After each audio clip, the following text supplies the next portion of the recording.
نحمده ونصلي على رسوله الكريم اما بعد بسم الله الرحمن الرحیم الاسالیب الادبیہ فی الکتابۃ العربیہ کے دروس میں الحمدللہ اسلوب نمبر 36 کے ساتھ ایک دفعہ پھر میں آپ حضرات کے سامنے حاضر ہوں۔ یعنی یہ بھی ایک خوبصورت اور بہترین عربی اسلوب ہے جو آپ کو استعمال کرنے میں، لکھنے میں، عربی تحریر میں، مضامین میں کام آتی ہے۔ دون من ما سوا ہو، دون من یعنی اس کے علاوہ، یا ما سوا ہو اس کے ہٹ کر۔ یہاں پر ایک قاعدہ اور قانون یاد رکھیں کہ جب کوئی جملہ جو ہے وہ منفی ہوگا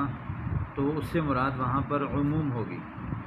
کوئی جملہ اگر مثبت ہوگا یعنی مثبت ہوگی تو اس سے مراد جو ہے وہ خاص ہوگا۔ یعنی جملہ منفیہ میں مراد عام ہوگا اور جملہ خاص یعنی مثبت میں مراد جو ہے وہ خاص ہوگا۔ یہ دیکھیں، هذا الامر لا يخص احدا دون من سواه، لا يخص احد یہ جملہ منفیہ ہے، اس سے مراد عموم ہے۔ یعنی هذا الامر لا يخص احدا، یہ جو معاملہ ہے کسی ایک کے ساتھ جو ہے وہ خاص نہیں ہے کہ دون من سواه کہ اس کے علاوہ کسی اور کے لیے نہ ہو، یعنی گویا کہ یہ سب کے ساتھ خاص ہے۔ هذا الامر لا يخص احدا، یہ معاملہ کسی ایک کے لیے خاص نہیں ہے کہ دون من سواه کہ اس کے علاوہ کسی اور کے لیے نہ ہو۔ یعنی معنی ہو یعنی هذا الامر عام للجميع، هذا قانون عام لا يعني احدا دون من سواه، یہ ایک عام قانون ہے، لا يعني احدا یعنی لا يقصد احدا دون من سواه، کسی ایک کے لیے خاص نہیں ہے اس کے علاوہ، یعنی اس کے علاوہ کسی ایک کے لیے خاص نہیں ہے بلکہ یہ تمام کی تمام جو ہے وہ سب کے لیے عام ہے۔ وهذه الجملة أيضا منفي وهو يدل على العموم، إذا كانت الجملة جملة منفية فهو تكون للعموم، وإذا كانت الجملة جملة خاصة فهي تكون للخاص۔ لم أعن بكلامي هذا أحدا، لم أعن یعنی لم أعني یعنی مراد لینا، عنا یعنی ارادہ کرنا، لم أعني بکلامی هذا احدا، میں نے اپنی اس بات سے کسی ایک کو مراد نہیں لیا، دون غیرہ کہ اس کے علاوہ کوئی دوسرے کو شامل نہ ہو، بل هو عام، بل یعنی هذا الکلام یعنی عام۔ هذه قاعدة مطلقة، یہ ایک آزاد قاعدہ ہے، لا تقصد جزئیۃ یعنی اس کے کسی جز کا ارادہ نہیں کیا گیا ہے، یعنی کسی خاص پہلو کا ارادہ نہیں کیا گیا ہے کہ دون ما سوا ہو کہ اس کے علاوہ کسی اور کو یہ شامل نہ ہو، بل هذه قاعدة مطلقة عامة لا تقصد جزئیۃ دون ما سواها۔ ما اردت بکلامی احدا دون غیرہ،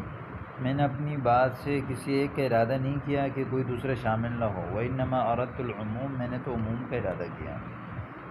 لا تحصر المسألة في اناس، حصر یحصر حصر خاص کرنا، مسئلے کو چند لوگوں میں خاص مت کرو، دون من سواہم کے علاوہ دوسروں کے لیے نہ ہو، بل عدها یعنی بل عدها لتكون شاملہ، بلکہ اس کو جو ہے وہ گنو یعنی عام کرو تاکہ جو ہے وہ سب کے لیے شامل ہو۔ عد یعدی تعدی یعنی عام کرنا۔ ما فی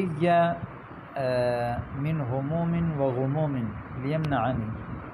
میرے یعنی مجھ میں کوئی اتنا غم اور پریشانی نہیں ہے کہ لیمنعنی یا لینازعنی عن ذکری، جو مجھے جو ہے وہ لیمنعنی ام لینازعنی عن ذکر من سوایا، جو مجھے روکیں اپنے علاوہ کسی اور کی یاد کرنے سے،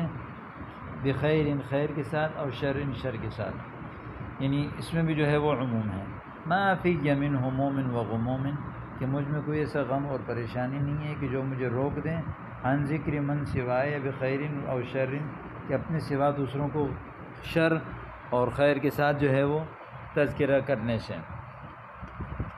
هذا الامر یعنی فردا خاصا دون من سواہ، اب یہ دیکھیں یہ والا جملہ جو ہے یہ مثبت ہے، جب جملہ مثبت ہوگا نہیں تو خاص فرد مراد ہوگا، یعنی هذا الامر یعنی خاصا، یہ جو معاملہ ہے یہ فرداً خاصاً ایک خاص فرد کا ارادہ کرتا ہے، دون من سوا، اس کے علاوہ کسی اور کا ارادہ نہیں کرتا. هذا الامر، یہ معاملہ، یعنی فردا خاصا، دون من سوا، اس کے علاوہ کسی اور کا نہیں. علیک ان تغسل هذا الموضع من الارض، لازم علیک ان تغسل هذا الموضع من الارض دون ما سوا، ضروری ہے کہ آپ اسی جگہ کو دھوئیں، اس کے علاوہ دوسرے کو نہ دھوئیں. یہ بھی چونکہ مثبت جملہ ہے اس لیے خاص، یعنی اسی جگہ کو دھونا. نادی هذا الصنف من الطلاب، اس کلاس کے طلبہ کو بلائیں، دون من سوا، ان کے علاوہ کسی اور کا نہ بلائیں. استدعی الى الحفلة المعلمین دون من سواهم من الموظفین، محفل میں استادوں کو بلائیں، دون من سواهم، ان کے علاوہ دوسروں کو، یعنی من الموظفین، دوسرے جو ادارے کے ملازم ہیں ان کو جو ہے وہ آپ ہرگز نہ بلائیں. تو یہ آپ کے سامنے آگے جملہ دون من، ان کے علاوہ، یعنی ما سوا ہو، اس کے علاوہ. یعنی اذا كانت الجملة جملة منفية تدل على العموم، واذا كانت الجملة جملة خاصة تدل على الخاص.